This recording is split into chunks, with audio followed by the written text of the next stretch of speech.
Ինչպես եք պատրաստվում տոնել ամանորը։ Ինչպես միշտ, տոնական։ Նորմալ, ոչ ճորոմ։ Ամանորը տոնելու եմ իմ ընտանիքի հետ, հույս ունենք, որ շատ լավ կանցնի եւ այս գալիք տարին շատ լավ կլինի մեզ բոլորիս համար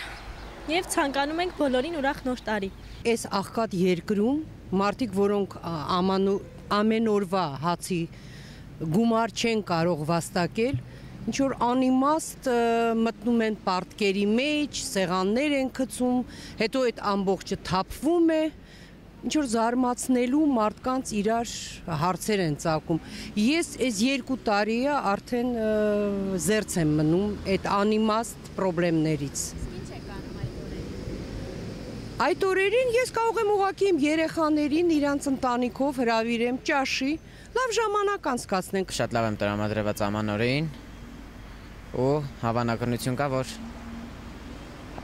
քաղաքից դուրս կնշեմ։ Այստեղ կտոնեմ, երևի թե ընկերների հետ դրսում։ Դե հուսով եմ այս տարի շատ լավ կլինի, ավելի ուրախ կլինի ու նոր անակնկալների եմ սպասում։ Պատրաստում ենք նշել ընտանիքով մեր տանը ու նաև դասարանը որոշել են գնալ քեֆի ռեստորանային համալիր։ Ես բանակ եմ եթում հունվարի 8-ին, հիմա այս վերջի ոնց որ տարիները շատ լավ եմ պատրաստվել էլի։ Պատրաստ եմ փող տնտեսել, որ խոզի բուդ առնեմ, ինչպես նաև իշլիքյուվ տա, դա քաբաբից, բայց չրերից, այսինքն չարազեղենից խառը էլի յոլա էլի ցավը տանեմ, ոնց ասեմ։